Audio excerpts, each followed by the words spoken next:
Hello everybody, welcome to this week's live stream. If you haven't been to one of these before, I do them every Friday and it's a quick look at some of the major news announcements for next week. It's a busy week next week. US interest rate is the big one, I think, next week, but there's plenty of other things as well. And then once I've done that, we'll take a look at what's been going on with markets in the week just gone, what to watch out for next week, where the opportunities might be. And then if there's anything that you want looking at, if you put it in the chat, I'll take a look at it then as well. It's been a bit of a sluggish week for me.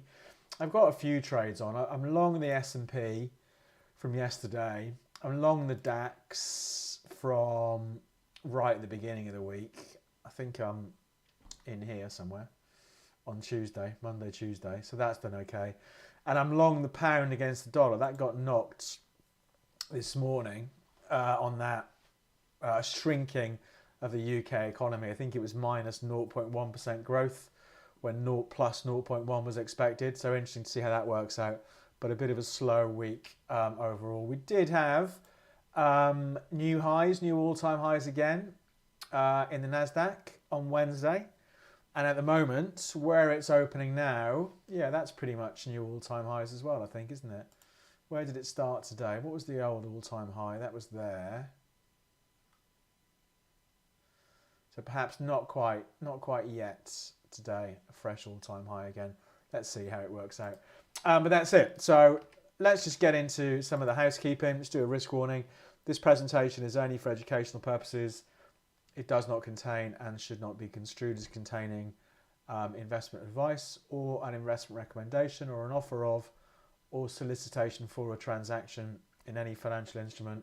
David Jones accepts no responsibility for any use that may be made of these comments and for any consequences that result.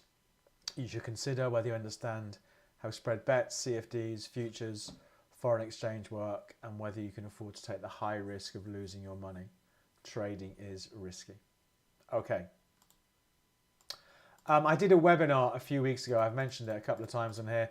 It's about my day trading approach. If you'd like access to it, all you need to do is sign up and try out the WhatsApp group. All the details are in the description, and I'll send you a link to the recording of that. I'll rattle through it today so we can get into what the markets are doing. But looking at next week, there's a lot coming out next week. On Monday, we've got the US services and manufacturing PMI data.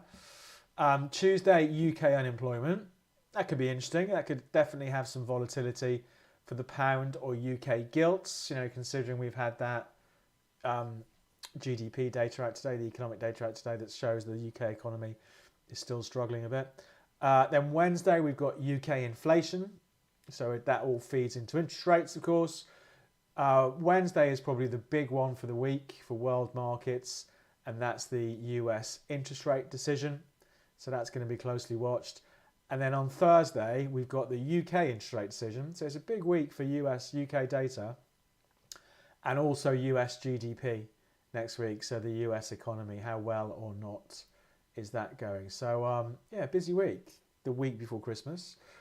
So let's see. But the Wednesday interest rate decision from the US is, I would guess, the biggest one for next week and the one that's got the potential causing the most volatility. Let's see what it looks like. I do a few things. I run a WhatsApp group. I've talked about this before. Again, I'll whiz through this stuff today. I talk about markets I'm watching, trades I'm running. I do updates throughout the day. If you'd like to try it, if you use the code YouTube, you can have access. You get 20% off the first month. All the details are in the description. That's a snapshot of what it typically looks like every morning from me. And also to find out who I trade with, to try them out for yourself, if you go to bit.ly/David Trade, you can open an account and try them out. We use them in this live streams. I've got an account for the live streams that we do, and I've got my own trading account with them. It's tight spreads, which for me is important, low cost of trading, and it's very easy to link it all in to TradingView. Like here, there's the trade we did last week on this one. What was that? JD.com. There you go. It shows you where I bought. I did a bit of a run up this week. It's come all the way back. But anyway, I like it because I can tie it all in to the charting I use. So if you go to bit.ly/David Trade, it's all in there. Yeah, that's it. So let's jump in and take a look at the markets. I've got a bit of annoying toothache today that's come up, so I'm going to probably whiz through this a bit quicker today and go and get some painkillers and call the dentist. But let's have a quick look at what's going on. You know, this is the S&P. This is a daily chart of the S&P. So it's been a bit of a flat week overall. You know, it punched out to fresh all-time highs last Friday. Overall this week it's been a fairly tight week in terms of range. So nothing too exciting there, but still positive overall. I bought it yesterday, I think about here, 60.72, something like that, to see if it's going to push out again. It's a bit weaker at the start, but for now, you know, overall, if you've watched any of these before, you know my view on the trends in US markets. They are still most definitely up, and I would be a buyer of the dip, but not the most exciting week for the S&P. If we look at the NASDAQ, that did push out to a fresh all-time high on Wednesday of this week. The trend in the NASDAQ, as with the S&P, is still definitely up. I would be a buyer of the dip on that. You know, the first level I'd be looking going into next week would be these lows from Tuesday, around 21,300. These are the lows for the week so far. So for me, you know, if we did see this market under pressure next week, I think it's interesting to see what happens if it gets down to those sort of levels, you know. So I'd be a buyer of the dip, and at the moment I would want my stop at least the other side of 21,300, which is 500 points away from where the market is now. But of course it moved 500 points in pretty short order on Wednesday of this week, you know, so it does absolutely have these bursts of volatility. So US markets, the trend is still up. The Dow has been interesting because the Dow has just been edging lower for the last week. So the S&P has been a bit sideways. The NASDAQ has pushed higher, but the Dow has been edging lower. And I think that's an interesting one. Someone in the WhatsApp group mentioned that today. You know, I'd be looking to buy the dip on the Dow, and where I would want my stop at the moment is these other side of the mid-November lows down at 42,850, which is about 1,000 points away from where the market's trading now. But again, I think for me, that's another interesting one if we see this market continue to edge lower next week, to see if that old support comes into play. Because of course, there's the big trend on the Dow, most definitely up. There we go. You know, so I would be a buyer of the dip. It's just I've got to wait for this dip to stop dipping. So I think it's interesting. It shows, you know, the difference between the sectors in the US over the last week or so. You know, the Dow has been losing ground. The S&P has been pretty sideways, but the techs have sort of woken up again over the last week with this NASDAQ at fresh all-time highs. So an interesting mix of what's going on in US markets. The DAX, I mentioned I bought the DAX earlier this week. Let's clear up some of these lines. All-time highs, and again today actually in the DAX, all-time highs. So it had been a bit drifty during October, broke out late November, early December, and here we are, not far off all-time highs. So again, you know, I'm in the trade. My stop is, I think it's at 20,100. So down here somewhere. I haven't moved it yet, and I bought it on, I think it was Tuesday of this week. So I'm in the trade, and just to see if this market can push higher. But that, you know, that has been strong. And I thought it was interesting because there was that news out this morning that you might have seen, Bundesbank forecasting zero growth for the German economy next year. Didn't really trouble, or hasn't really troubled the DAX, the German index so far at least. Anyway, so that's an interesting one going into next week for me. I'm in the trade. Let's see what happens. The Nikkei, the Japanese market, still a little bit boring, I think. You know, again, in the big picture, the trend is up. Pretty volatile year this year. but overall fairly sideways um, over the last few months. Hong Kong and the China indices. I keep saying I want to buy the dip here, and I never actually get around to buying the dip. They had a bit of a boost earlier this week. I think it'd be interesting next week to see what happens if we see the buyers come back in again. Because this is the Hong Kong, the Hang Seng, downtrend, downtrend, downtrend. We had a recovery. We are in a recovery, and I'd like to buy into the recovery. So I think that's an interesting one to watch, a longer term one, and the same with the China 50, the China A50. So, but I mean, some sort of day-to-day excitement, but no real direction for the last couple of months. So that's stock market. So US markets still positive, but the Dow has been sliding for a week.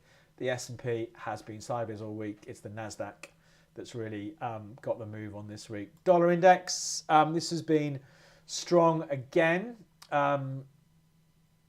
but it did break out. It broke out in November to its best levels in 2 years. Let me get rid of that alert off there. Its best levels in 2 years. And it sold off and it's just sort of chopped around. So I don't know. Let's see what happens next week. There's that interest rate decision next week. So perhaps we'll have a bit more dollar direction after that. For fans of the what? Of the oscillators, we do have a bit of, why is that not doing that? Hold on a second. Bearish divergence going on.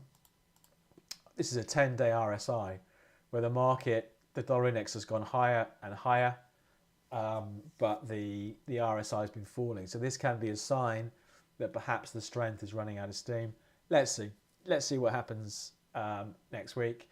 Bonds have also been interesting. These are T-bonds, US Treasury bonds. I was wondering if we were going to get a bounce in these this week, but it hasn't been the case so far. Again, another one that will be affected by the interest rate decision, perhaps next week. We've got the old lows from earlier in the year, around about 114, ahead of 114. Interesting to see if we see the buyers come back in, but a fairly weak market there. Let's talk about gold and silver. I mean, gold did have a run this week until yesterday, and it's completely given it up. So it has been a bit of a funny old week. We haven't really had any really big sustainable trends apart from the Nasdaq.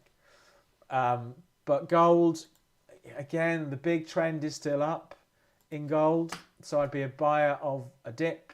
It's just how much do I want to wait for the thing to dip? So going into next week, we have these old lows from late November, early December, ahead of 2,600, 2,600. So perhaps a buyer ahead of there. Again, one that will potentially be affected by what's going on with US interest rates on Wednesday. So let's see what happens there. Silver, I think I did buy that the other week and did okay, but it's come back again. Again, the trend this year for silver has been up. So if I had to do anything at all now, I'd be a buyer with a stop at least the other side of 29.70. So let's see. But that dollar strength over the last couple of days has put a bit of pressure on gold and silver. So I'd be quite happy just to wait and see there. And the same with oil, another market. Look, I mean, it just up a couple of days, down a couple of days. It's really no trend here. We are down at the old lows from March 23, June 23, and again in September of this year. Sort of 64 to 67 has been a big base for oil. But we have we have a rally for like a few days off it, and it comes back to it again. So it's a little bit boring. I feel less. I've wondered this week if I was out of step with what was going on, but actually flicking through a lot of these markets now, there aren't really any sustainable trends. It tends to be here's oil on the hourly over the last 6 weeks. It all tends to be pretty short-lived. We're up again. Let's see what happens with oil. Last time round, it ran out of steam ahead of 72. So nothing too exciting there. And you can really see that if you look in the bigger picture on the dailies. So yeah, I suppose from a long-term point of view, it's a long-term buy, you could say, because these old lows have been important. So let's see. So that's oil. Natural gas is back up, or was back up yesterday, to this old problem area, sort of 345. So again, if you wanted to go short natural gas, then this is the place to go short. You know, it's massive swings on natural gas as usual, but in the great scheme of things for the year so far, it's been pretty sideways. Yeah, so if I was doing anything, I'd probably go short up here with stops above 350 or something like that.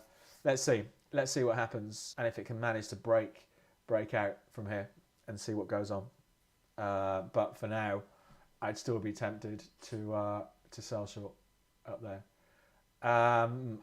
So that's that. Bitcoin is sort of flipping around that 100,000 mark.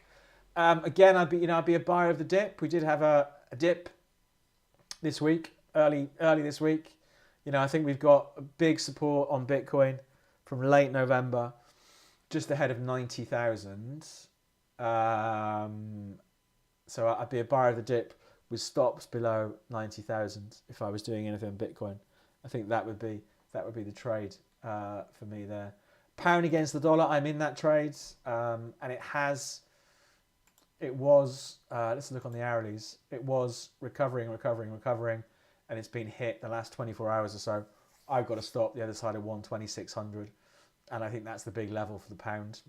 Let's see what happens there. Euro sterling, I think, has been interesting. A big bounce in euro sterling the last couple of days, but the euro against the pound, there's these big lows from 2022, and they go back. It's the post-Brexit vote, so June 2016 was the vote there, the post-Brexit sort of surge for the euro, and here we are, we're back here again. So interesting to see what happens with the euro sterling down here. You know, if the euro is going to gain any strength, then this is the place it's going to gain strength from, I would think. So interesting to see what down here. And in other markets, orange juice, I think, is interesting. Breaking out, lots of false breakouts, September, October, and November. November was the real breakout so far, at least, pushed a lot higher. So again, with orange juice, I think I'd be a buyer. And put a stop probably the other side of 460. I think that's an interesting market. Cocoa, which had a great run earlier this year, absolutely nuts. I think it tripled in price into April, then all went a bit sideways, and it's back up here again, back up near those all-time highs. So I think that's an interesting market for next week for cocoa. So to see if it breaks through, let's call it 12,250. So yeah, just a bit of a not very exciting week, I think. A bit sort of stop-start when it came to trends overall, but as usual, there is stuff out there that's moving. So for me, Nasdaq's interesting because it looks like here we are again. Yes, all-time highs again in the Nasdaq, even as we speak. That trend continues. I'm long the S&P anyway, so hopefully that follows the market up. DAX, German DAX, all-time highs today, so that's interesting. But otherwise, there's just a lot of chop and a lot of scrappiness going on. So I think, let's see what happens on Wednesday with the interest rate decision. But perhaps we'll have a directionless few days ahead of that. So let's see what happens there. What we'll do now, we'll take a look at the stuff you want looking at. But to have a look, to have access to the webinars that I run for the WhatsApp group, just join the WhatsApp group and use the code YouTube to get 20% off for the first month. To find out who I trade with and try them out, go to bit.ly/David Trade. And again, all this details in the description. I'm whizzing through this because my tooth is causing me a bit of grief. So I'm going to wrap through this stuff quickly and then go and take some painkillers. Right, we did look at the Nikkei, Nick, the Japan 225, and I thought it was a little bit boring, to be honest. on the dailies anyway. You know, it's all been a bit sideways on the dailies. Interesting to see if it can break through 40,000 properly next week.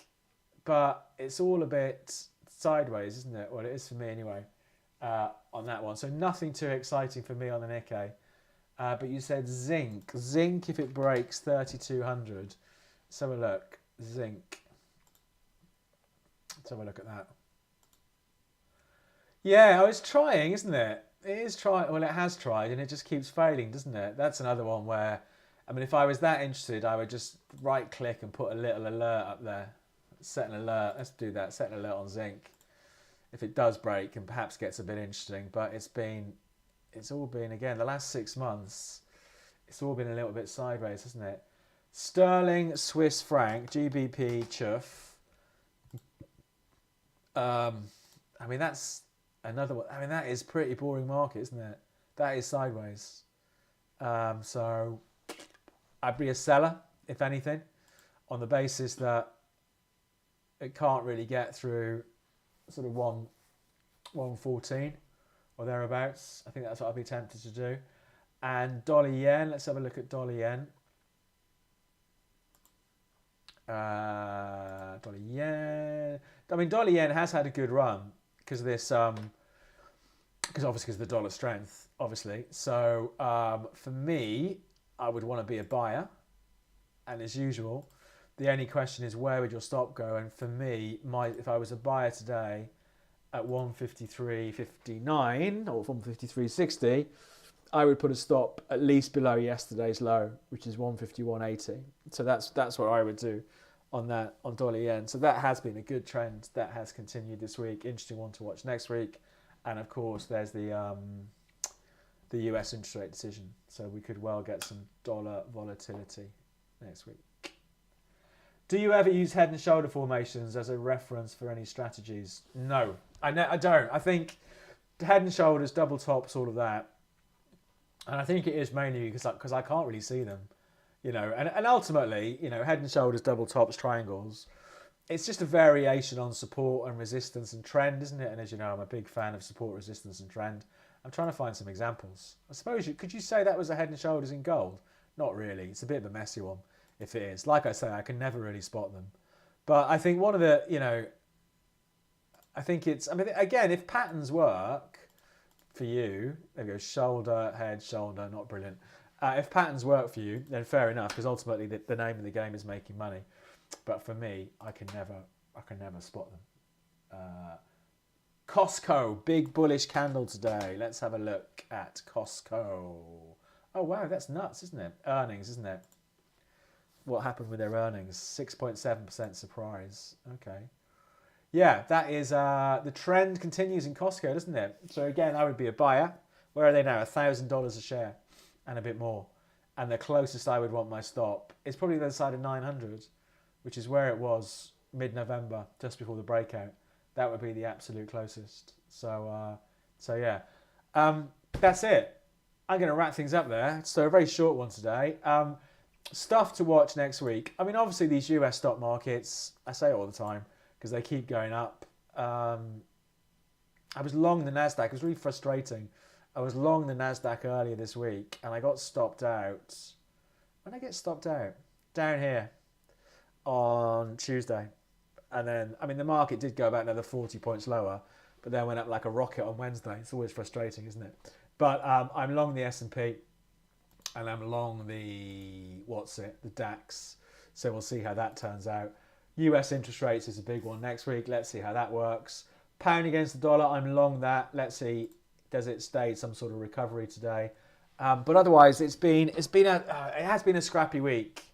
I think for me, a bit boring, a bit frustrating. Let's see what next week looks like. As usual, to find out more about the stuff I do, go to the website.